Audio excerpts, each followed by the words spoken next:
तो हम लोग पढ़ रहे थे चैप्टर 5 लाइफ प्रोसेस। किसी का ज्वाइन आया? आप लोग का ज्वाइन आया क्या? अच्छा, ओके। ज्वाइन ना। तो हम लोग चैप्टर 5 लाइफ प्रोसेस पढ़ रहे थे, जिसमें से कुछ टॉपिक्स आई थिंक हमारे हो चुके, तो ऐसे मेरे को याद नहीं कहाँ तक मैंने पढ़ा था, कई दिन का गैप हो गया। ह्यूमन में हम लोग एंटर कर चुके थे कि नहीं हो चुका था? आई थिंक, अच्छा। ह्यूमंस कहाँ तक हो गया? माउथ हो गया था, ओरल कैविटी हो गया था, ऑसोफेगस हो गया था। अच्छा, यहाँ से ओरल कैविटी तक हो गया था। Hmm. What is alimentary canal हो गया था। Organs in the alimentary canal में ऑर्गन कौन कौन से पाए जाते हैं, ये डिस्कस हो चुका था। इसके फर्स्ट पार्ट मतलब the mouth and oral cavity, मतलब फर्स्ट मार्क्स आपका, मतलब फर्स्ट हेडिंग्स आपकी कंप्लीट हो चुकी थी। ओके। तो हमको आज डिस्कस कहाँ से करना है? ऑसोफेगस से स्टार्ट करना है कि ऑसोफेगस होता क्या है, इसके बारे में और भी चीजें। ओके, चलिए। तो बात करते हैं थोड़ा सा, जहां से आपका फ्रंट पेज शो हो रहा है, mouth, oral cavity and the oesophagus. यहाँ से डिस्कस कर लेते हैं। माउथ क्या था? माउथ के बारे में हमने बताया था, first part of the digestive system. Digestive system का सबसे पहला पार्ट होता है जहां से फूड हमारा क्या था, इंगेस्टेड होता है।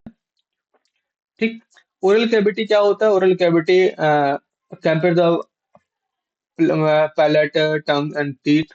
पैलेट क्या होता है? The roof of the oral cavity. Oral cavity का जो रूप होता है, जिसको हम हिंदी में तालू बोलते हैं आई थिंक, तो वो क्या होता है? हमारा पैलेट होता है। टंग आप समझते हो कि muscular and glandular structure attach to the base of the oral cavity. Oral cavity के बेस से हमारा एक मस्कुलर और ग्रैंडुलर स्ट्रक्चर होता है, जो कि कहाँ से, बे ओरल कैविटी एकदम बेस से अटैच्ड रहता है। The upper surface of the tongue has the tiny projection known as the lingual, क्या है, पैपिले।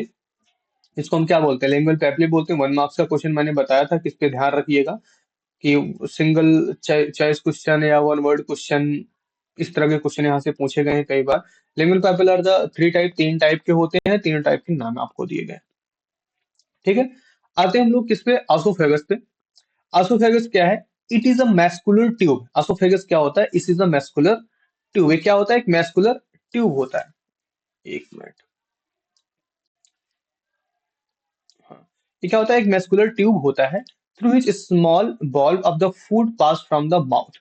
जो किसके थ्रू होता है? एक स्मॉल बॉल के थ्रू, सॉरी, बॉलूस के थ्रू होता है। Food process through the mouth to the stomach, जहां से माउथ से स्टमक तक हमारा फूड जाता है। The gastrooesophageal sphincter control the movement of the food into the stomach. क्या बोला गया? क्या नाम बोला गया? Gastro, gastro oesophageal sphincter control. Gastro oesophageal sphincter जो होता है, यही क्या करता है? पूरे मोमेंटम ऑफ फूड को क्या करता है? कंट्रोल करता है। Taking food from the mouth to stomach by the, क्या है, पैरासिटिक, ठीक है, पेरिस्टाल्टिक मूवमेंट। आपका जो food from the mouth to stomach होता है, जो माउथ से लेके स्टमक तक आपके फूड जा रहे होते हैं, वो क्या होता है? पेरिस्टाल्टिक मूवमेंट होता है। क्लियर ना? आसोफोगस में बहुत ज्यादा हमको नहीं सीखना है, बाकी चीजें हमको डिस्कस करनी है आगे। आसोफोगस इतना समझो कि मस्कुलर ट्यूब होता है, जिसमें क्या है, स्मॉल बॉलस होते हैं, जो फूड प्रोसेस में हेल्प करता है माउथ से लेके स्टमक तक। और इसमें जो मोमेंटम ऑफ फूड होता है, उसको कंट्रोल करने का काम करता है गैस्ट्रो आसोफेगियल स्फिंक्टर करता है इनटू द स्टमक। कहाँ पे? स्टमक में। Taking food mouth to stomach, mouth से लेके स्टमक तक जो फूड होता है, वो किसके किसके थ्रू होता है? प्रोस्टेलेटिक मोमेंटम बोलते हैं उसको, या प्रोस्टेलेटिक मूवमेंट बोलते हैं उसको। ठीक है। ये भी 1 मार्क्स के क्वेश्चन में पूछा गया है एक आध दो बार, कि माउथ से लेके स्टमक तक का जो फूड का मोमेंटम होता है, उसको किस मोमेंटम के नाम से जानते हैं? तो सिंपल सी बात है, पेरिस्टाल्टिक मोमेंट के नाम से जानते हैं उसको। क्लियर ना? अब आगे आते हैं, एपेरिस्टिक मोमेंट के बारे में डिस्कस कर लेते हैं थोड़ा सा, क्योंकि ये 1 मार्क्स का क्वेश्चन पूछा जा चुका है, तो जरूरी है जानना। Rhythmic contraction of the muscle. Rhythmic contraction मतलब जो हम सांस लेते हैं, सांस रिलीज करते हैं, मतलब अब रिसीव एंड रिसीव करते हैं एयर को, तो उसको बोलते हैं rhythmic contraction of the muscle of the lining of the alimentary canal to push the food forward. क्या करता है, जब हम सांस लेते हैं तो हमारे क्या होता है, ब्रीद करते हैं ना, ऐसा अप डाउन ब्रीद होता रहता है। तो जब अप डाउन हमारा ब्रीद होता है तो हमारे मसल्स क्या होते हैं, कॉन्ट्रैक्ट एंड रिपल, मतलब वो क्या करते हैं, एकदम से सिकुड़ रहे होते हैं, कॉन्ट्रैक्ट हो रहे होते हैं, फिर क्या होता है, फ्री हो रहे होते हैं, रिपल कर रहे होते हैं फूड को। तो जब इस तरह से जो प्रोसेस हो रहा होता है कॉन्ट्रैक्ट में, मान लो हमारी ये मसल्स है, सपोज दैट ये हमारे हाथ के बीच का जो गैप है मसल्स है। तो जब क्या होता है कि हम ब्रीथ करते हैं तो ये इनका स्ट्रक्चर कुछ इनका कुछ इस तरह से कॉन्ट्रैक्शन रिपल्सन इस तरह होता है, जिसकी क्या होता है, जब कॉन्ट्रैक्ट होता है तो स्पेस कम होता है। तो फूड को क्या करता है, आगे की जहां प्लेस रहता है, जहां स्पेस खाली रहता है, उस जगह उसको क्या कर देता है, पुश कर देता है फूड फॉरवर्ड। उसको बोलते हैं पुश टू फूड फॉरवर्ड। इसी को क्या बोलते हैं, पुश टू फूड फॉरवर्ड। और इसी प्रोसेस को हम क्या बोलते हैं, पेरिस्टैल्टिक मूवमेंट भी बोलते हैं। क्लियर ना? ओके। अगला पॉइंट हमारा था स्टमक। स्टमक क्या होता है, स्टमक का प्रोसेस क्या है, स्टमक के बारे में हम पढ़ते हैं। स्टमक क्या है, स्टमक इज द बिग बोल रहे हैं, बैग लाइक ऑर्गन ना। एक बैग की तरह है जहां पे सारी चीजें इकट्ठा हो रही होती हैं। Highly muscular wall of the stomach help the chewing the food.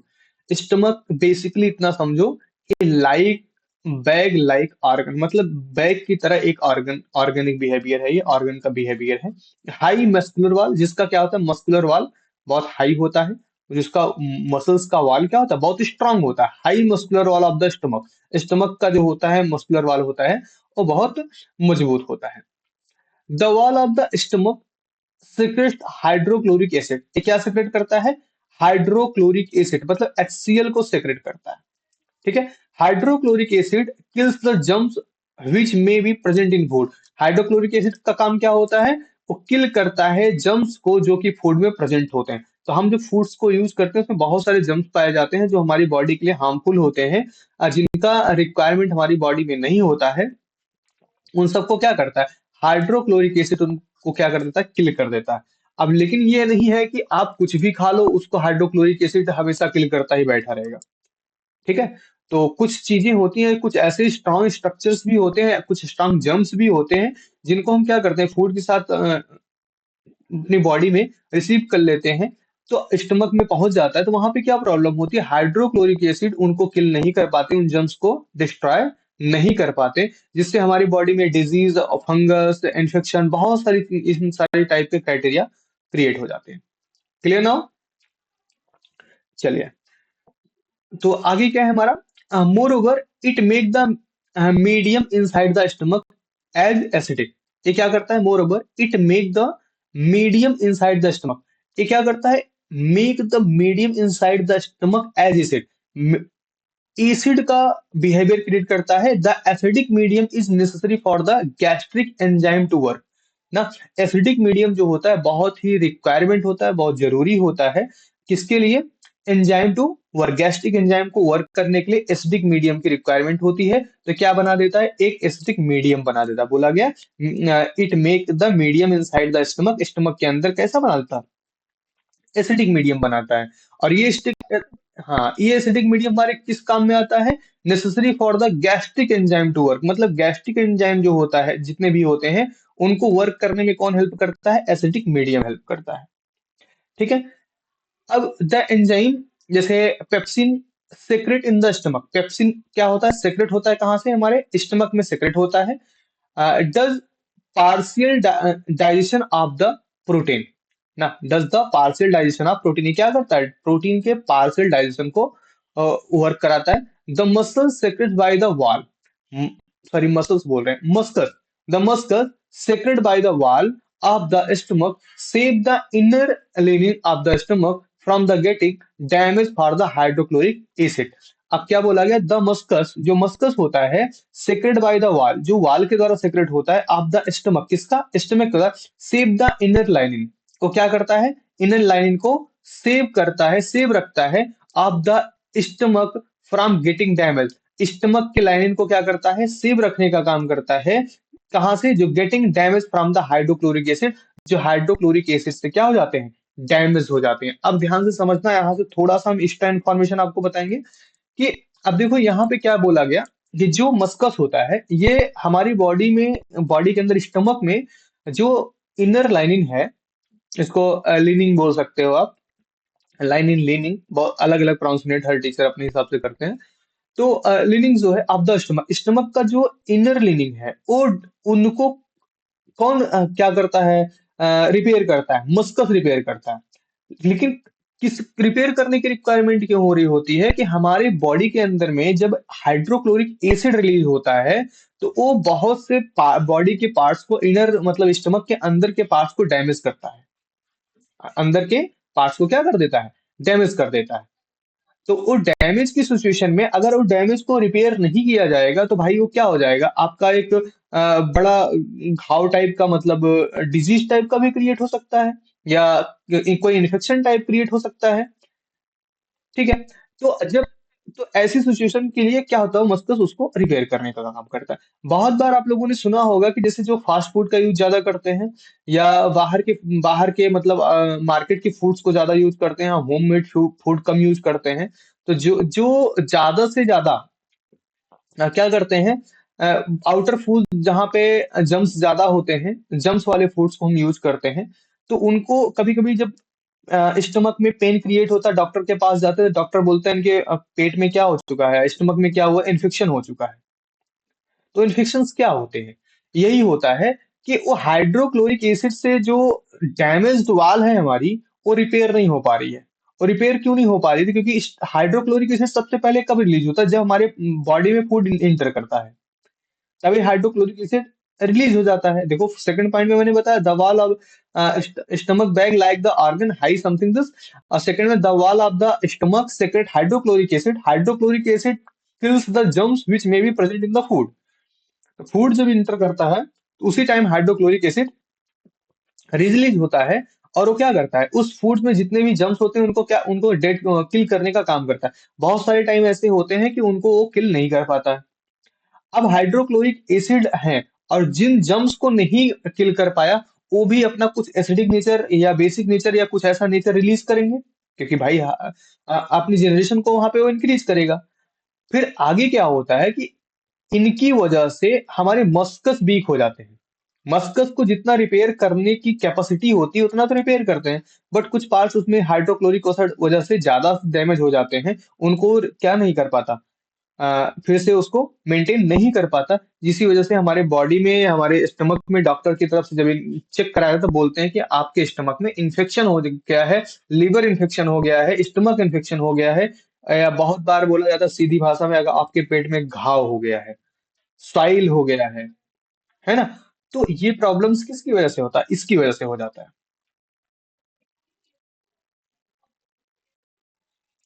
बहुत बिल्कुल बढ़ जाएगा, जंक फूड खाने से आपका फैट बढ़ जाएगा, क्योंकि आपका जंक फूड जब खाते हो तो आपका जंक फूड किससे बनाया जाता है, सबसे पहले उसमें भी एंजाइम और क्या बोलते हैं जम्स को इंटर करा के ही तो आपके फास्ट फूड बन, जो आपका ब्रेड बनता है,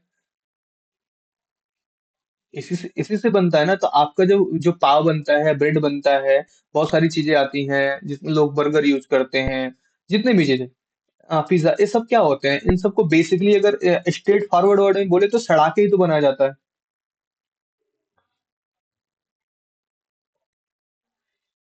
हाँ बिल्कुल, वहीं पाए जाते हैं। रीजन क्या है कि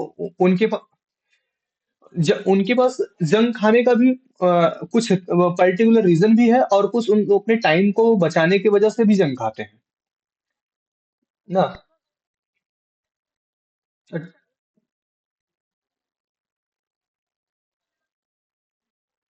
हाँ टोटल, पूरा टोटल का टोटल एवरीथिंग इज पैक्ड ना। वहां पे इस चीज की इंडस्ट्री इतनी इतनी हाई हाई इनकम में है कि आप कुछ भी बना लो, मतलब खाने की चीज कुछ भी बना लो, सब कुछ बिक जाना है।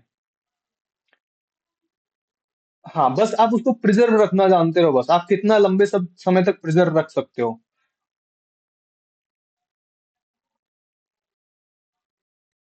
बिल्कुल बिल्कुल बिल्कुल भाई। क्यों, जैसे कि अभी मैंने बताया, क्यों वहां पे लोग भी बीमार थे तो इस वजह से उनको वहां पे आप देखोगे बीपी शुगर इन सब का टेबलेट्स तो परमानेंटली यूज करते हैं बहुत सारे। मैक्सिमम लोगों के पास क्या सांस लेने की प्रॉब्लम है ना। बहुत से लोगों के पास वहां पे सांस लेने की प्रॉब्लम है, उनके पास रिदमिक रिदमिक इन्फेक्शन बहुत ज्यादा होता है ना।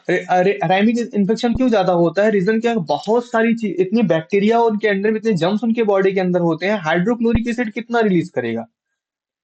और जैसे कि लोग बोलते हैं कि बहुत सारी चीजों में बोला जाता है कि फॉरेन के लोग या जो इस तरह के कंडीशन के लोग होते हैं, वो क्या होते हैं, एल्कोहल का यूज बहुत ज्यादा करते हैं। एल्कोहल का यू एल्कोहल का यूज इस वजह से नहीं होता कि वहां पे, कि जिसे बोलते हैं वहां पे तो नॉर्मल है, नॉर्मल होने का सबसे बड़ा रीजन यही है कि उनका पैक्ड पैक्ड फूड। रीजन क्या है कि उनकी बॉडी हाइड्रोक्लोरिक एसिड उतना दे ही नहीं पा रही है जितने उनके फूड को रिक्वायरमेंट है।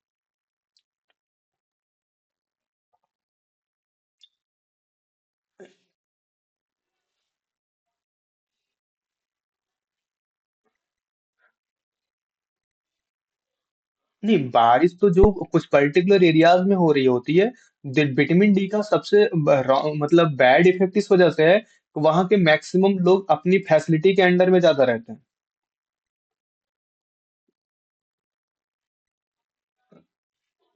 आप क्या करोगे, मैक्सिमम टाइम आप कार में इंटर किया तो एसी, घर पे इंटर किया तो एसी, रूम पे इंटर किया, ऑफिस पहुंचे तो एसी। अब नहीं, अब तो बहुत सारी कंट्रीज में वाक का कॉन्सेप्ट हो गया है, जैसे कि जापान में आप देख लो, चाइना की तरफ आप मूव करो। हाँ,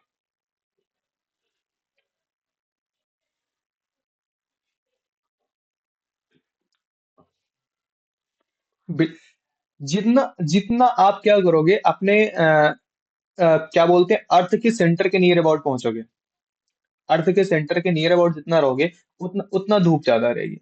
और जितना वहां से दूर होते जाओगे, उतना आपके पास क्या होगे, धूप कम होती जाएगी। और धूप धूप के कम होने से क्या होता है, इनफिक्स स्किन का लेयर का पतला हो जाता है। जब स्किन का लेयर पतला पतला एंड ट्रांसपेरेंट हो जाता है, बहुत ज्यादा पतला नहीं होता लेकिन ट्रांसपेरेंट ज्यादा हो जाता है। और कोई चीजें ट्रांसपेरेंट ज्यादा हो जाती हैं तो उसमें किसी चीज को इंजेक्ट होना, इन होना एकदम विजिबल होता है। जैसे हम लोग की स्किन क्या है, ब्राउन स्किन की कैटेगरी में आती है ना, कितना भी हो वो हम लोग की ब्राउन स्किन की कैटेगरी में आती है। तो ब्राउन स्किन की कैटेगरी में क्या प्रॉब्लम है, इन्फेक्शन हमारे फ्रंट पे शो नहीं हो रहे होते हैं। इन्फेक्शन यहाँ भी है, ऐसा नहीं कि इन्फेक्शन, क्योंकि इतना पॉल्यूशन है तो इन्फेक्शन क्रिएट हो रहा है, बट हमारे फ्रंट पे शो नहीं होते हैं। उनकी स्किन इतनी पतली लेयर है कि उनका क्या होता है, पूरा इन्फेक्शन बॉडी के बाहर शो हो रहा था, स्किन प्रॉब्लम इस वजह से ज्यादा रिप्रेजेंट होती है। हाँ, ठीक है, क्लियर नाउ। चलिए आगे बढ़ते हैं हम लोग। तो आपको इतनी पॉइंट समझ में आ गए।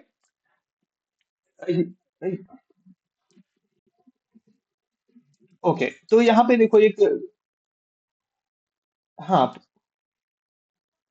इसको आपको समझना है कि आपका स्टेपिंग क्या है, इससे क्या बेनिफिट मिलेगा। अगर जैसे मान लो आपको पता होना चाहिए ना कौन सी स्टेप में कौन काम करता है, मैं बता देता हूँ। सबसे पहले माउथ, माउथ में क्या होता है, इनटेक द होल फूड। उसके बाद टीथ, टीथ के बाद च्यूइंग एंड द ग्राइडिंग। उसका टंग का काम क्या होता है, रोलिंग द फूड। और साथ में क्या करता है, उसका टेस्ट निकालता है।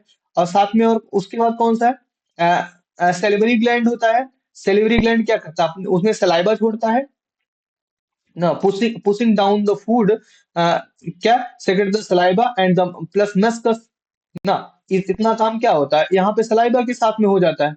ठीक है। और फिर नेक्स्ट क्या है, अ, जब यहाँ पे जो फूड होता है, जो उसको हम च्यू कर चुके होते हैं, उसमें क्या क्या मिक्स होता है, सेल्वरी सेल्वरी एमिलेज मिक्स होता है, तो क्या होता है, मल्टोज शुगर के फॉर्म में टूट जाता है ना। आगे चल के वो मल्टोज के फॉर्म में टूटता है, तो ये हमारा क्या है, हाँ बोल। नहीं, फ्लो चार्ट बनाने को क्वेश्चन नहीं आएगा आपको, इसमें से छोटे छोटे क्वेश्चन आ सकते हैं, जैसे टंग की रोटेशन के बाद ना आपका क्या प्रोसेस होता है, तो सेल्वरी ग्लैंड में प्रोसेस होता है, कौन सा प्रोसेस होता है उसमें, सेल्वरी ग्लैंड में क्या होता है, ग्लैंड से क्या होता है, सलाइवा रिलीज होता है, किसमें होता है, रोलिंग ऑफ द फूड, और च्यूइंग फूड में क्या होता है, मिक्स हो जाता है। मिक्स होने के बाद वो क्या करता है, स्टार्च बनाता है, स्टार्च फिर किस में ब्रेक हो जाता है, मल्टोज में ब्रेक होता है। मल्टोज भी एक शुगर का फॉर्म होता है, शुगर ही होता है, बट शुगर का फार्मूला सेम ही है, C6H12O6। फार्मूला यही है, मल्टोज, फ्रक्टोज और क्या बोलते हैं शुगर, तीनों का फार्मूला यही है। केमिकल फार्मूला जो है यही है, बट उनका एक बिहेवियर थोड़ा सा डिफरेंट है, जिस वजह से क्या होता है उनका अलग अलग नाम रखा गया, मल्टोज, फ्रक्टोज, शुगर, ये सारी चीजें। ओके। हाँ, इसके आगे देखो, अब स्टमक में पहुंचेगा, स्टमक में पहुंचने के बाद क्या है, स्टमक में पहुंचेगा तो क्या, gastric gland secrete the gastric juice, gastric gland जो होगा वो क्या करेगा, गैस्ट्रिक जूस रिलीज करेगा। गैस्ट्रिक जूस में कौन कौन से होता है, पेप्सिन होता है, एचसीएल होता है, मस्कस होता है। अभी मैंने पहले ही बताया कि इंटर होते ही कौन होता है, एचसीएल रिलीज होता है, फिर और साथ में यहाँ पे मस्कस भी रिलीज हो, सबसे लास्ट में कौन, पेप्सिन आता है। यहाँ पे देखो मैंने थोड़ा, एचसीएल, एचसीएल हाइड्रोक्लोरिक एसिड। अभी देखो मैंने यहाँ पे बताया, ध्यान से देखो, ये रहा आपको थर्ड पॉइंट पे देखो, make the medium inside the stomach acidic, acetic medium necessary for the gastric enzyme work, gastric gastric enzyme work. अगला बोला द एंजाइम पेप्सिन, ना यहाँ पे मैंने सर्कल किया है देखो, the enzyme pepsin secrete into the stomach does partial digestion of the protein, protein का क्या करता है, पार्शियल डाइजेशन करता है, प्रोटीन को ब्रेक करके उसको अलग अलग कैटेगरी में डाइजेस्ट करने का काम करता है। ठीक है, तो enzyme that break down the protein, enzyme pepsin क्या करता है, प्रोटीन को ब्रेक डाउन करता है। एचसीएल क्या करता है, मेक्स मीडियम एसिडिक, पूरे मीडियम को एसिडिक बना देता है। और मस्कस क्या करता है, protect the leaning of the stomach, ना। अब ये ए भी 1 मार्क्स का क्वेश्चन पूछा जा चुका है, ए भी और ए भी तीनों 1 1 मार्क्स के क्वेश्चन पूछे जा चुके हैं। हाँ, तीनों डिफरेंट ही पूछे जाएंगे। पेप्सिन का वर्क क्या होता है, एचसीएल का वर्क क्या होता है, मस्कस का वर्क क्या होता है। तो पेप्सिन का वर्क सीधा सीधा है कि enzyme that break down the protein, मतलब कुल मिला के जो प्रोटीन को break down of protein, protein को जो ब्रेक करता है वो क्या होता है, पेप्सिन होता है। हाइड्रोक्लो आपके ऑप्शनल में ज्यादा करके पूछे जाते हैं या ना ये? हाँ, एमसीक्यू में ज्यादा पूछे जाएंगे, ज्यादा करके चांस एमसीक्यू का रहता है। और बहुत ज्यादा होगा तो आपका 1 वर्ड में होगा, तो ब्रेक डाउन आप प्रोटीन हो जाएगा। ठीक है, अब ज्यादा करके हमारे हिसाब से एमसीक्यू में पूछा गया है अभी तक ज्यादा। बट अगर आपको वेरी शॉर्ट में भी पूछा जा सकता है, रीजन क्या है कि वेरी शॉर्ट टाइप के इसके आंसर हैं। ठीक है, अब वर्क ऑफ एचसीएल पूछ लिया जाएगा तो मेक मीडियम एसिडिक, ये क्या करता है, पूरे मीडियम को एसिडिक कर देता है और साथ में जम्स को किल करने का काम करता है।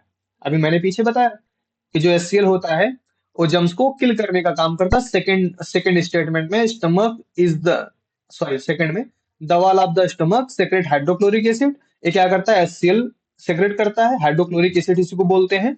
Hydrochloric acid kills the germs which may be present in the food, जो फूड में प्रेजेंट होते हैं उन जर्म्स को क्या करने का, किल करने का काम करता है।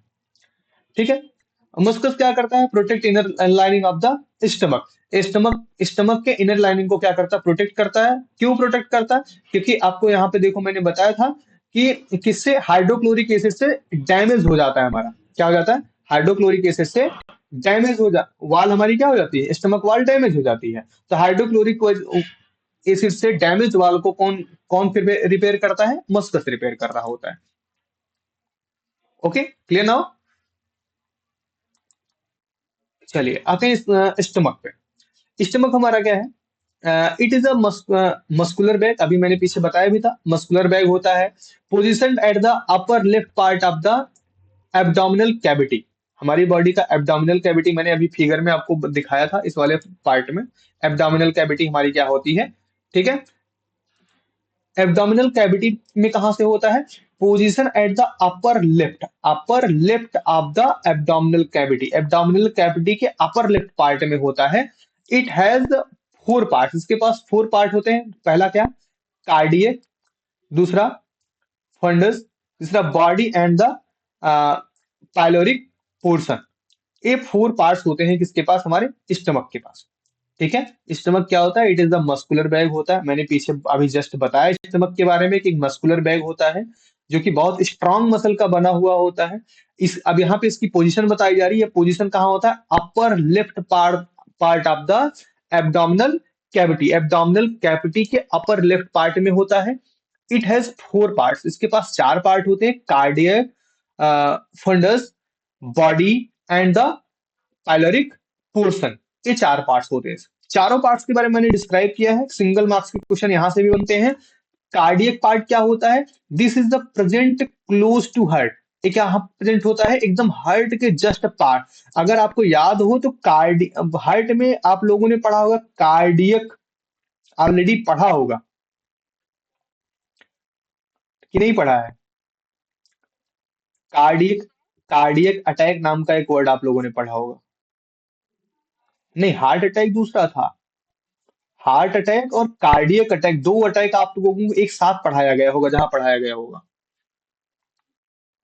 आपको रिमाइंड है कि नहीं है ये आप लोगों के ऊपर डिपेंड करता है। बट जब भी आपको अटैक पढ़ाया गया होगा, हार्ट के बारे में पढ़ाया गया होगा, हार्ट में जब आपको हार्ट अटैक पढ़ाया गया होगा तो उसी के साथ में आपको कार्डियक अटैक भी पढ़ाया गया होगा। कार्डियक अटैक क्या है, हार्ट अटैक क्या है, पेस मेकर क्या है ना, पंप क्या होता है, सारी चीजें आपको वहां पे।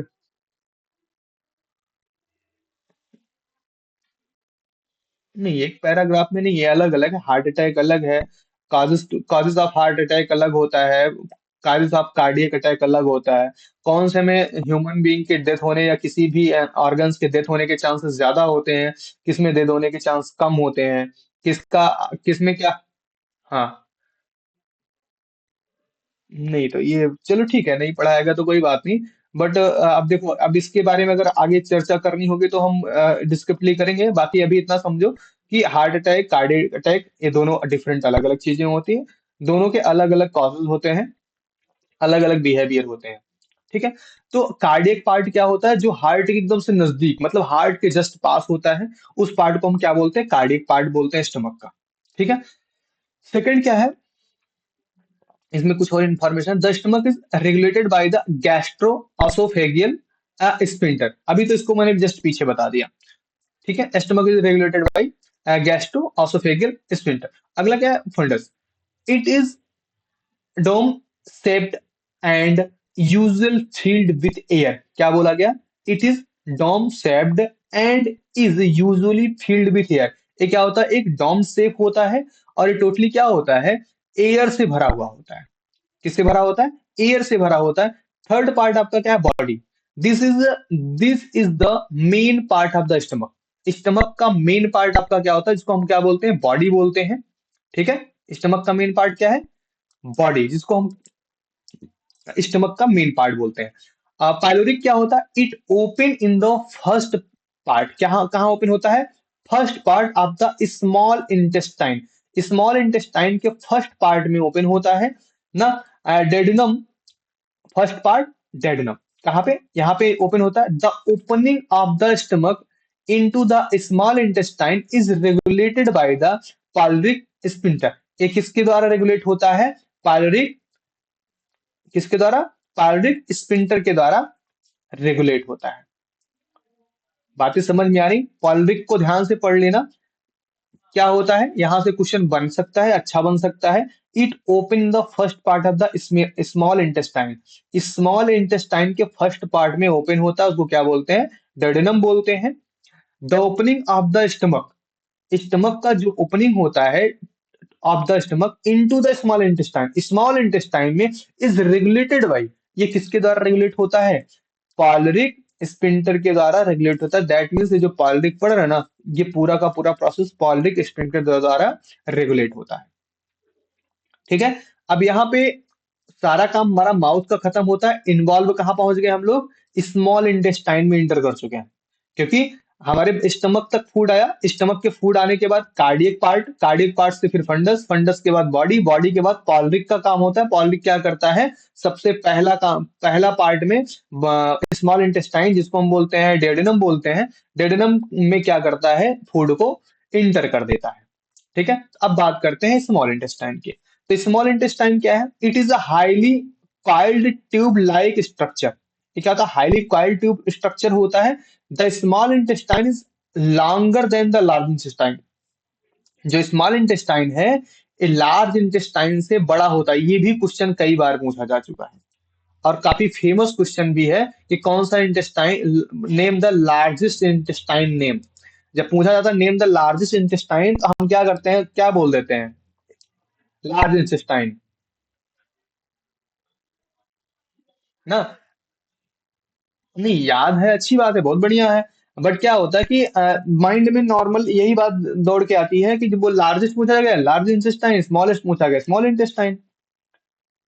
ना, ये तुरंत दिमाग में रन करता है। बट क्या है कि जो स्मॉल इंटेस्टाइन होता है ये आपके लार्ज इंटेस्टाइन से बड़ा होता है। ठीक है, इस चीज को याद रखना, एक काफी फेमस क्वेश्चन भी है। काफी बार क्या बोलते हैं, इंटरव्यू या जो आपका डेमो होता है, डेमो सॉरी डेमो बोल रहे हैं, इंटरव्यू या जो आपके पूछे जाते हैं जो प्रैक्टिकल में क्वेश्चन होते हैं आपके ना, तो वहां पे आपके क्वेश्चन पूछे, जब एग्जामिनर बाहर से आते हैं मैक्सिमम टाइम बच्चों को फंसाने के लिए, कंफ्यूज करने के लिए इस तरह का क्वेश्चन पुट अप कर देते हैं ना। तो उस प्रेशर में कंफ्यूज होकर हम क्या करते हैं, ऐसा रिप्लाई भी कर देते हैं कि स्मॉल इंटेस्टाइन पे स्मॉल, सॉरी स्मॉल इंटेस्टाइन क्या होता है, मतलब कौन सा पार्ट स्मॉल होता है, तो आप उसको बता देते हो। इंटेस्टाइन में कौन सा बड़ा इंटेस्टाइन होता है, उसको आप लार्ज बता देते हो, जबकि ये गलत होता है। ठीक है, नेक्स्ट। तो आपका स्मॉल इंटेस्टाइन क्या होता है? हाँ बोलो।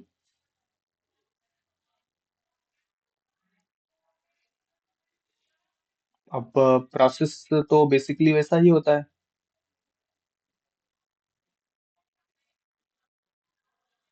तो वही तो मैंने बोला, बेसिकली प्रोसेस वही होता है। वो डिपेंड करता है नंबर ऑफ स्टूडेंट्स पे और अलॉटमेंट पे, बोर्ड के अलॉटमेंट पे, कौन से स्कूल के लिए कहाँ पे किसको अलॉट किया गया है। तो मैक्सिमम आप स्कूल्स क्या करते हैं, अपने ही टीचर को अलॉट करते हैं। हाँ, मैक्सिमम ऑफ स्कूल्स क्या कर लेते हैं, वो अपने ही टीचर को अलॉट कर लेते हैं।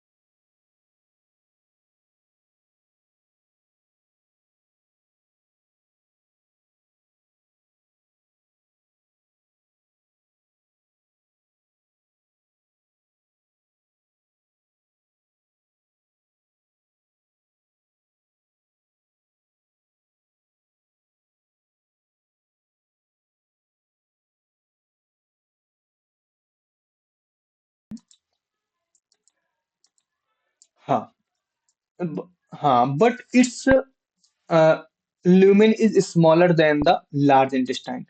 क्या ध्यान देना, बट इट्स ल्यूमेन, जो लार्ज इंटेस्टाइन का ल्यूमेन होता है, सॉरी स्मॉल इंटेस्टाइन का ल्यूमेन होता है, is smaller than of the large intestine. ध्यान से देखना, अगर स्मॉल इंटेस्टाइन की बात करें तो लार्ज इंटेस्टाइन से बड़ा होता है, बट इट्स मतलब स्मॉल इंटेस्टाइन का ल्यूमेन जो होता है वो लार्ज इंटेस्टाइन से छोटा होता है।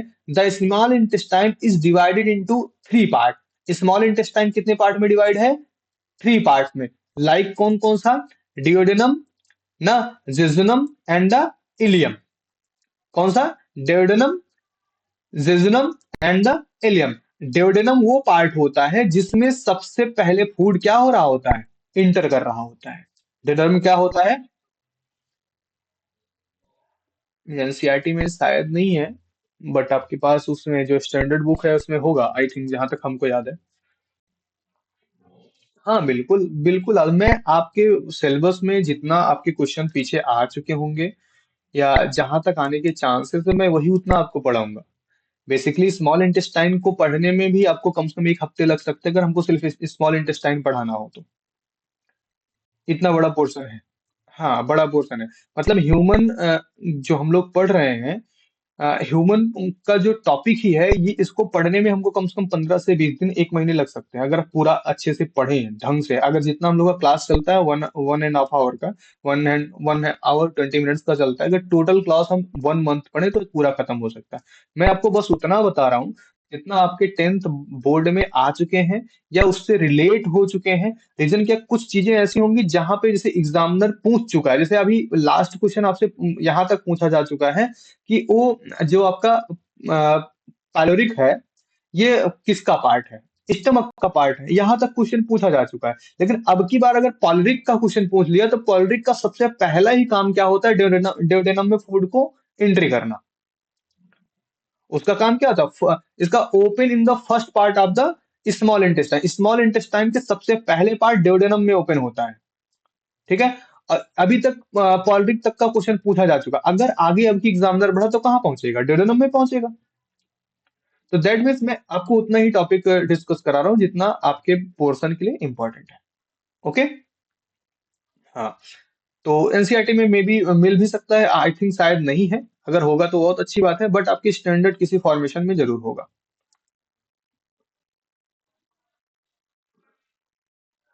हाँ।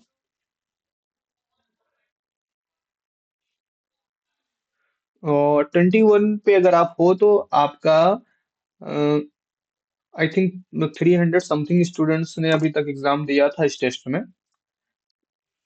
तो जिसमें से मैक्सिमम 20, एक कुछ बच्चों का 30 है, 30 ऑफ 30 है। तो आप लोग 20 पे है, तो ये मान के चलो आप लोग 150 के नियर अबाउट पहुंचोगे। 150 का, क्योंकि आपसे नीचे भी बहुत सारे स्टूडेंट्स हैं, फिर भी आपका 100 के ऊपर या 100 के नियर अबाउट ही होगा आपकी रैंकिंग। बहुत ज्यादा है, तभी तो मैंने बोला कि बहुत अच्छा परफॉर्मेंस नहीं है। अगर आपको कम से कम जो परसेंटेज आपको शो हो रहा था, तो 80 प्लस अगर आपका होता है तो आप अंडर 50 के नियर अबाउट रहोगे। रीजन क्या है कि मैक्सिमम ऑफ स्टूडेंट्स का जो मार्क्स है, रीजन क्या है कि क्वेश्चंस आपकी वही उतने पूछेंगे जितना आपको पढ़ाया गया है।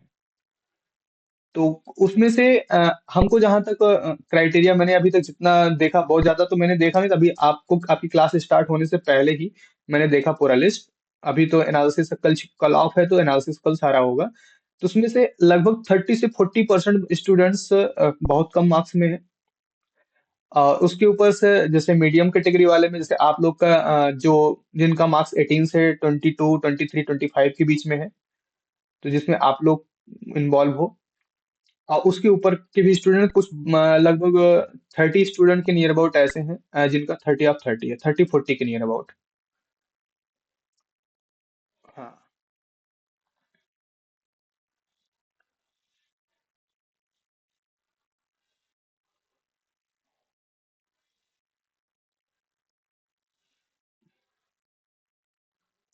ये चीज तो मैं इस चीज तो मैंने पहले से मेंशन कर रखा था, और मैंने आपको टेस्ट स्टार्ट होने से पहले, और जब मैंने क्लास में भी आपको इन्फॉर्म किया था कि आपको मेल, मोबाइल नंबर और नेम इतना फिल करना रहेगा, आप लोग की ईमेल ना होने की वजह से कंडक्ट नहीं हो पाया था।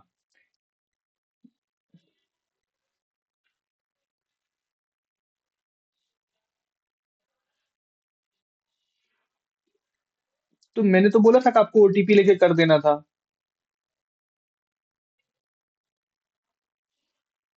ओटीपी सेंड नहीं होता तो आप डायरेक्ट डायरेक्ट गूगल से कर सकते थे उसमें, इसीलिए मैंने तीनों ऑप्शन मेंशन कराए हैं। चाहे आप माइक्रोसॉफ्ट अगर लॉगिन, बहुत से बच्चे क्या होते हैं माइक्रोसॉफ्ट लॉगिन रखते हैं, क्योंकि उनका सिस्टम चल रहा है, अगर वो काम कर रहे हैं तो माइक्रोसॉफ्ट लॉगिन रहते हैं। तो माइक्रोसॉफ्ट लॉगिन से डायरेक्ट क्लिक कर देंगे, डायरेक्ट ओपन हो जाएगा। अगर माइक्रोसॉफ्ट से लॉगिन से नहीं करना है, अगर उनका जिस जैसे गूगल है, गूगल पे ओपन है तो गूगल ओपन किया तो गूगल से डायरेक्ट लॉगिन हो जाता है।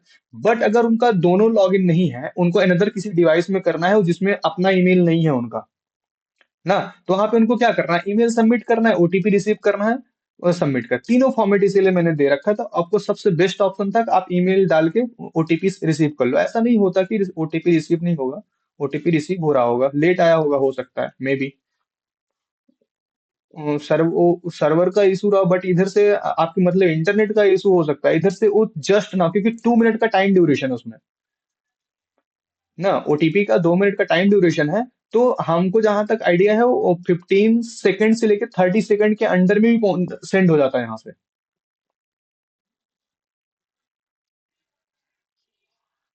हाँ, तो उसको थोड़ा सा आप क्या करो, ट्रैश और बैकएंड एरिया को खाली करके उसमें जो जितने भी अनवांटेड एसएमएस है, ईमेल्स है, उसको वहां से निकाल दो, तो रिसीव होना शुरू हो।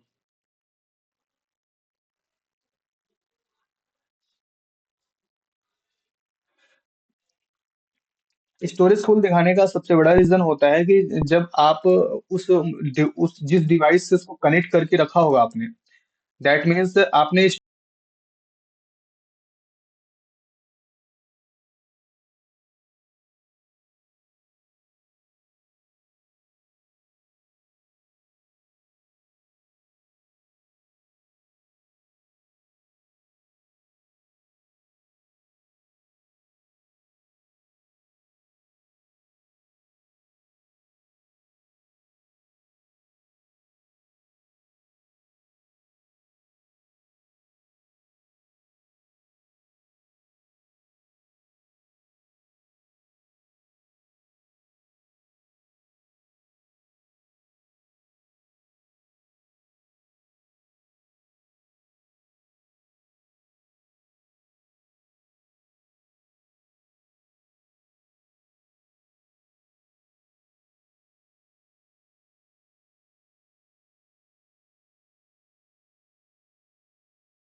अब देखो स्मॉल इंटेस्टाइन जो है, स्मॉल इंटेस्टाइन का पूरा वर्क डन हम डिस्कस करेंगे क्या क्या है स्मॉल इंटेस्टाइन में। क्या इंटेस्टियल एंजाइम, इंटेस्टियल एंजाइम रिलीज होता है वो क्या, कार्बोहाइड्रेट, फैट और प्रोटीन।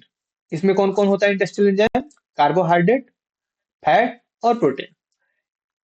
आगे क्या है, ग्लूकोज, ये क्या होता है फैटी एसिड और ग्लाइकोल ग्लाइकोलर, और क्या है एमिनो एसिड में कन्वर्ट होता है। अब देखो स्मॉल इंटेस्टाइन, स्मॉल इंटेस्टाइन पहला क्या है, villi, a help the absorption of the food into the blood. ये क्या करता है, फूड से क्या करता है, help in absorption of food into the blood, किसमें, ब्लड में, फिगर लाइक द प्रोजेक्शन। तो विली का काम क्या होता है, हेल्प करता है एब्जॉर्ब करने में फूड को ब्लड के अंदर। स्मॉल इंटेस्टाइन फिर दूसरा रिसीव सेक्रेशन फ्रॉम। अब ये रिसीव सेक्रेशन फ्रॉम जो सेक्रेट होता है, लीवर से कुछ सेक्रेट हो रहा होता है, ठीक है, और पैनक्रियाज से कुछ सेक्रेट हो रहा है। लीवर से क्या होता है, वाइल जूस सेक्रेट होता है, ठीक है, ये क्या होता है, वाइल जूस सेक्रेट होता है, जिसका काम क्या होता है, लार्ज फैट ग्लूकोज को क्या करता है, स्मॉल फ्लैट ग्लोबस में कन्वर्ट करना, ठीक है। तो लार्ज फैट को किस में कन्वर्ट कर देना, स्मॉल फैट में, मतलब उसको थोड़ा थोड़ा तोड़ देना। पैनक्रियाज का काम क्या होता है, ये पैनक्रियाज जूस रिलीज करता है, ये क्या होता है, ट्राइप्सिन और लिपेस, जिसमें से ये प्रोटीन को किसमें ब्रेक कर देता है, पेप्टोन्स में, और फैट्स को किसने क्या, ग्लाइसरल में, ठीक है, फैट को किसमें कन्वर्ट कर देता है, ग्लाइसरल में। बेसिकली अगर हम इसकी बात करें, ये यहाँ पे थोड़ा सा इंपॉर्टेंट पार्ट हो जाता है, अगर हम बात करें इस जगह पे, फैट को जो ब्रेक किया जाता है ग्लाइसरल में, ये जो हमारा वर्क है, हमारी बॉडी के लिए बहुत इंपॉर्टेंट वर्क होता है। अगर इसी का ब्रेक ना हो, तो बोलते हैं ना कि इंसान मोटा हो जा रहा हो। जब ये ग्लाइसरल में ब्रेक होता है, तो उस टाइम ये क्या होता है, उसी के बाद जस्ट एनर्जी में कन्वर्ट होता है। जब एनर्जी में कन्वर्ट हो रहा होता है, तो हमारे पास क्या होता है, हीट प्रोड्यूस होता है हमारी बॉडी में, एनर्जी प्रोड्यूस होती है और गैस प्रोड्यूस हो रहा होता है, जो कार्बन डाइऑक्साइड के रूप में बाहर निकल जाता है, हीट के रूप में हमको पसीना हो जाता है ना, और एनर्जी के रूप में हम काम कर रहे होते हैं। दैट मीन्स ये तभी हो रहा होता है जब हमारी बॉडी को एनर्जी की रिक्वायरमेंट हो रही होती है, अदरवाइज ये नहीं होता है। तो जो बोलते हैं ना, बहुत सारा भोजन करने के बाद कुछ लोग आलसी होते हैं ना, पलट जाते हैं। अब उनका फैट क्या इंक्रीज करता जाता है, रीजन क्या है कि फैट तो हमारी बॉडी में आया ना, बट हमारी बॉडी को एनर्जी की रिक्वायरमेंट है ही नहीं है। अब जब हमारी बॉडी को एनर्जी की रिक्वायरमेंट नहीं है, तो ग्लाइसरल में ब्रेक नहीं होगा वो, ग्लाइसरल में ब्रेक नहीं होगा तो हमारी बॉडी एनर्जी बनाएगी नहीं, एनर्जी बनाएगी नहीं तो हमको, अब देखो एनर्जी बनाएगी नहीं, हमारी बॉडी में ऑक्सीजन जा रही है तो कार्बन से रिएक्शन उसको करके रिलीज होना है, तो रिलीज हो रहा है। बट दो चीजें, फैट हमारी बॉडी में वैसा का वैसा रह गया, तो क्या होता है, हमारी बॉडी में कहीं ना कहीं जाके वो शिफ्ट हो जाता है, वो क्या होता है, मसल्स को इंक्रीज करने का काम कर देता है। इस वजह से हमारी बॉडी क्या होती है, फैल जाती है। जो भी क्या होते हैं, थोड़ा सा वर्कआउट नहीं कर रहे होते तो उनकी बॉडी पे फैट लग जाता है, जिसको बोलते हैं बहुत फैटी हो गए हैं, वेट इनका इंक्रीज हो रहा है। वेट इंक्रीज होने से आपको अब देखो कुछ लोगों का इसमें क्रॉस क्वेश्चन होता है कि सर जब सारे फैट इकट्ठा हो गए, अगर हमको करना हो तो हमारे पास ताकत कम क्यों रहती है, एनर्जी तो हमने स्टोर कर रखा है। भाई आपने एनर्जी, जब आपके पास एनर्जी के फॉर्म में था, जब वो फैट के फॉर्म में था, अगर तब आप यूज करोगे, तब आपको एनर्जी प्रोवाइड करेगा। अब वो क्या होगा, मसल के फॉर्म में या लिक्विड के फॉर्म में या जेली के फॉर्म में आपके बॉडी में हो गया है, अब वो आपको काम हेल्प नहीं करेगा, आपको ग्लाइसरल नहीं दे पाएगा। तो यही होता है कि जब हम फैटी फैटी ह्यूमन बींग क्या करते हैं, जिम जाते हैं, दौड़ते हैं, भागते हैं, तो स्टार्टिंग में उनको एनर्जी नहीं मिल पाती है, वो मुंह खोल के सांस लेना, उनका ब्रीदिंग क्या होता है, बहुत फास्ट करना पड़ता है, स्टेमिना की कमी हो जाती है। रीजन क्या है कि उनका वेट ज्यादा हो गया, अब उतने वेट को लेके अगर रन करना है उनको, तो क्या होता है कि हमारी बॉडी को एनर्जी ज्यादा चाहिए। अब जब बॉडी को एनर्जी ज्यादा चाहिए, तो आपके पास तो फैट तो है, बट उस फॉर्म में नहीं रह गया जहां से हम ग्लाइसरल इकट्ठा कर पाए। अब ग्लाइसरल से हम क्या बनाएंगे, एनर्जी बनाएंगे, एनर्जी लेने के चांस हमारे पास बचते नहीं। अब क्या करती है बॉडी, हमारी बॉडी एक तरीके से और हमसे एनर्जी लेती है कि हमारे जो बॉडी के मसल्स के बीच में एनर्जी स्टोर होती है, मसल्स के बीच में भी एनर्जी स्टोर होती है। अब वहां से क्या करती है, तेजी से एनर्जी खींचना शुरू करती है। अब वहां से जब एनर्जी खींचना शुरू करती है तो क्या होता है, तुरंत ऑक्सीजन हम तेजी से खींचते हैं। देखो जब हम दौड़ रहे होते हैं तो बहुत तेजी से ब्रीदिंग करते हैं, ऊपर बहुत तेज फास्ट ब्रीदिंग हो जाती है। फास्ट ब्रीदिंग का एक ही रीजन होता है कि वो जितने भी ऑक्सीजन है वो अंदर जाके क्या करें, रिएक्शन करें और एनर्जी प्रोड्यूस करें। जब वो एनर्जी प्रोड्यूस करेंगे हम उसी एनर्जी से भाग रहे थे, बट जब हम पूरा वर्कआउट करके आते हैं हमारी बॉडी के हर जगह पेन शुरू हो जाता है, हाथ में पैर में। ठीक है, सॉरी। तो पेन शुरू हो जाता है। तो पेन का सबसे बड़ा रीजन क्या होता है, जो हमारी बॉडी में स्टोर्ड एनर्जी है, वो एनर्जी हमारी बॉडी क्या करती है, आपको एनर्जी प्रोवाइड करने के लिए, मतलब आपके दौड़ने की एनर्जी प्रोवाइड करने के लिए वहां वहां से रिसीव करती है। उस जगह पे क्या इंटर कर जाता है, एसिड इंटर करता है। और वही एसिड जब धीरे धीरे क्या करता है, रिलीज होना शुरू होता है, तो हमारी बॉडी में पेन शुरू हो जाता है। ठीक है, तो ये बहुत जरूरी है कि आपके बॉडी में पैनक्रियाटिक जूस जो है वो प्रॉपरली रिलीज होके वर्कआउट करते रहना चाहिए। अगर ये नहीं होता है तो आपके पास बहुत सारी चीजें के डिजीज, जैसे आपको सांस लेने में दिक्कत ना, आपके ब्लड प्रेशर की प्रॉब्लम हो सकती है ना, जिसको बीपी बोलते हैं, और आपको शुगर जैसी बीमारी भी हो सकती है इन सारी चीजों से। दैट मीन्स आपका पैनक्रियाटिक जो, हाँ, कोलेस्ट्रॉल प्रॉब्लम आपका हो सकता है। तो ये सारी चीजें, वो तो ऑब्वियस सी बात है, जब क्या करेगा, ब्लॉक करेगा किसी वेन्स को, तो ऑब्वियस सी बात है होना है वहां पे, क्योंकि वहां पे पेस मेकर पे अटैक करेगा। ठीक है, तो पैनक्रियाटिक जूस हमारी बॉडी से रिलीज होना बहुत मस्ट होता है, और उसका यूटिलाइजेशन होना भी बहुत जरूरी होता है। इस वजह से बोला जाता है कि जो कोई काम नहीं कर रहा हो, कम से कम मॉर्निंग में मॉर्निंग वॉक ही कर लिया करे। इसका मेन रीजन यही होता है, बाकी और कोई रीजन नहीं होता है। ठीक है, चलिए आगे बढ़ते हैं हम लोग। हाँ, बोलो।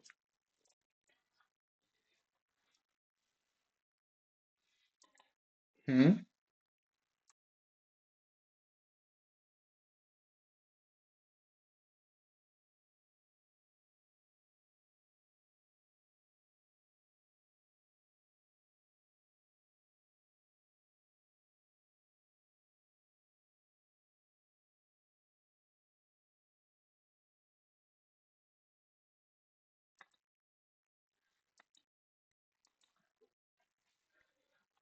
नहीं, ये प्रॉब्लम नहीं है अगर आपका यूरिन रिसीव हो रहा है, बट रिसीव होने के बाद वो थ्रू नहीं हो रहा है, रिलीज नहीं हो रहा है। रिसीव होना और रिलीज होना, जैसे रिसीव होना कि कैविटी, जो हमारा यूरिन कैविटी है, वहां पे क्या हो जाए, स्टोर हो जाए, बट जब हम उसको रिलीज करें तो रिलीज ना हो, तो ये प्रॉब्लम है।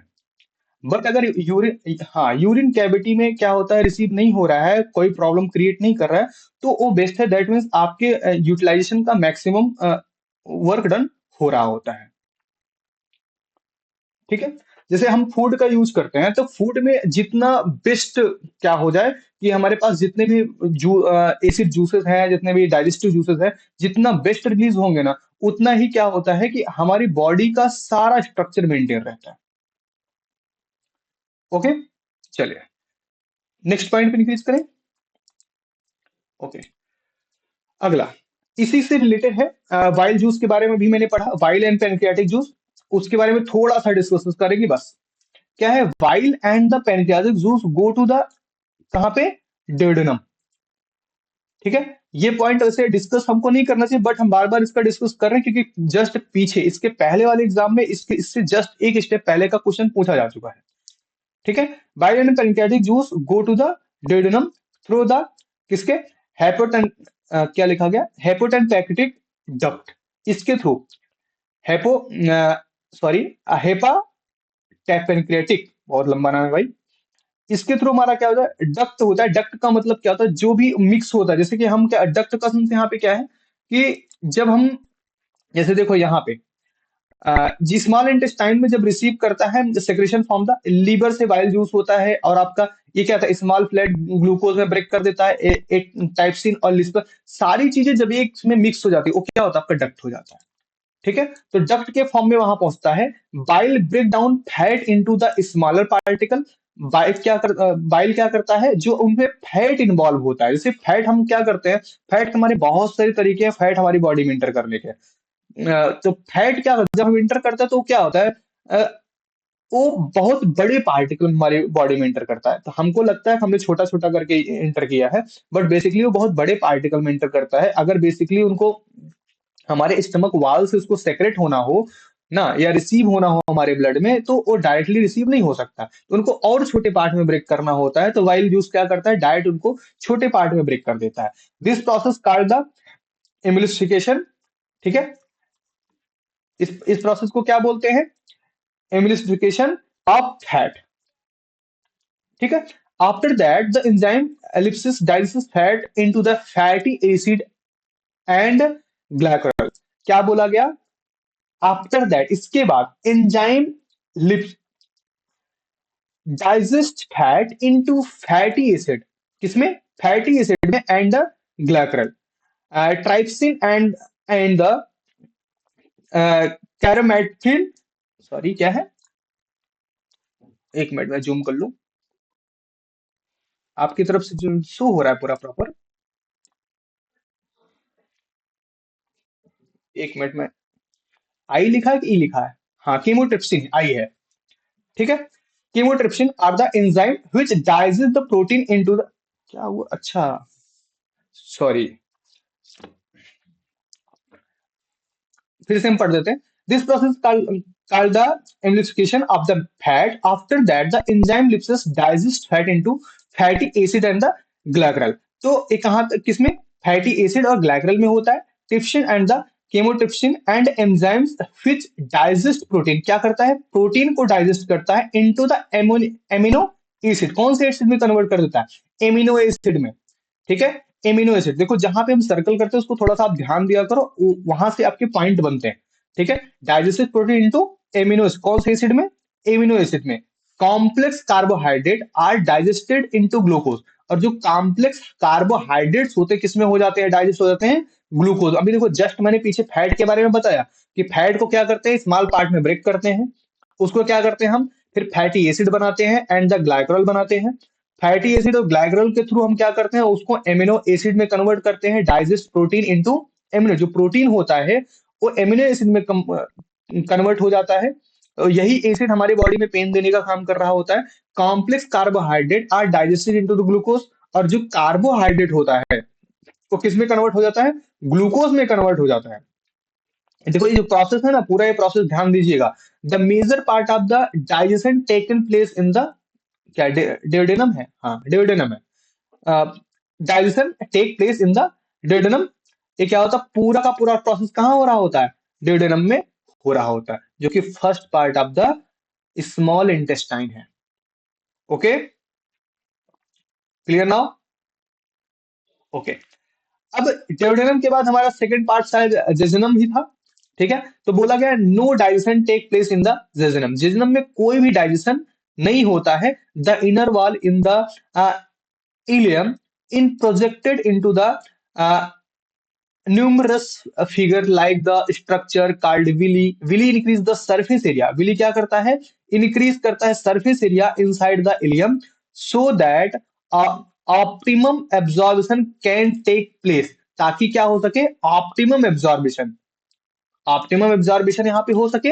Move ever will also reduce the lumen of the ilium so that food can stay for the longer duration. यहाँ पे क्या रहता है, फूड लंबे समय तक यहाँ पे रहता है in it for optimum observation. एक इसके लिए ऑप्टिमम ऑब्जर्वेशन के लिए digested food is absorb by villi, जो डाइजेस्टेड फूड होता है इसके, इससे सारी एनर्जी को रिसीव करने या क्या करे, एब्जॉर्ब करने का काम कौन कर रहा होता है, विली कर रहा होता है। क्लियर नाउ, तो दैट मीन्स हमारे जो हमारा थर्ड सेकंड पार्ट था जेजिनम, सेकंड पार्ट ही तो था कि थर्ड पार्ट था जेजिनम हमारा, अभी जस्ट हम लोगों ने डिस्कस किया था ऊपर। कौन सा पार्ट था, जेजिनम आपका थर्ड पार्ट था, नहीं नहीं, आपके टोटल थ्री पार्ट होते हैं, सेकंड पार्ट था। तो सेकंड पार्ट जेजिनम था। जेजिनम में हमारे पास कोई भी एक्शन नहीं हो रहा होता है, कुछ भी उसमें नहीं हो रहा होता है। ठीक है, जो भी वर्क डन हो रहा होता है कहाँ पे हो रहा होता है, लास्ट पार्ट में, जिसको एलियम बोलते हैं। ठीक है, एलियम में क्या प्रोसेस होता है, एलियम में दो तीन प्रोसेस एक साथ डन हो रहे होते हैं, जैसे कि इसमें numerous figure like the structure called the villi, villi increase the surface area. Villi क्या करता है, सरफेस एरिया को इंक्रीज करता है इनसाइड द इलियम। इलियम के अंदर का सरफेस एरिया इंक्रीज कर देता है। इंक्रीज क्यों कर देता है, ताकि यहाँ पे जितने भी डाइजेस्टिव फूड मिक्स हुए हैं उसमें क्या हुआ, फैट छोटे छोटे पार्ट्स में हो चुके हैं, प्रोटीन छोटे छोटे पार्ट्स में हो चुके हैं, सबका ब्रेकआउट हो चुका है, उसमें आपका डाइजेस्टिव जितने डाइजेस्टिव जूस थे सब मिक्स हो चुके हैं। तो सबको मिक्स करके कहाँ पे लाके इकट्ठा कर देना होता था, इलियम में इकट्ठा करने के प्रोसेस से विली क्या करता है, इनके सरफेस एरिया को इंक्रीज कर देता है। और जब इनके सरफेस एरिया इंक्रीज हो जाता है तो यहीं पे सारे फूड आके इकट्ठा हो जाते हैं। अब यहाँ पे फूड इकट्ठा होने का प्रोसेस क्या होता है, यहाँ पे हमारे पास ऑप्टिमल एब्जॉर्बिशन का वर्क डन शुरू होता है और सबसे लंबे समय तक फूड यहीं पे रहता है। सबसे ज्यादा समय तक फूड कहाँ पे रहता है, इलियम में रहता है। और यहाँ से जितने भी एनर्जी उसकी होती है, जितने भी प्रोसेस होते हैं, जो भी उसमें बचा होता है, सब कुछ कहाँ रिसीव किया जाता है, इलियम से ही रिसीव किया जाता है। ठीक है, तो ऑप्टिमम एब्जॉर्बिशन और डाइजेशन फूड किससे, एब्जॉर्ब बाई विली। किसके द्वारा एब्जॉर्ब किया जाता है, विली के द्वारा एब्जॉर्ब किया जाता है। किसमें, कौन से पार्ट्स में, इलियम पार्ट में। ओके, वो भी किसका पार्ट है, स्मॉल इंटेस्टाइन का पार्ट है। ओके ना।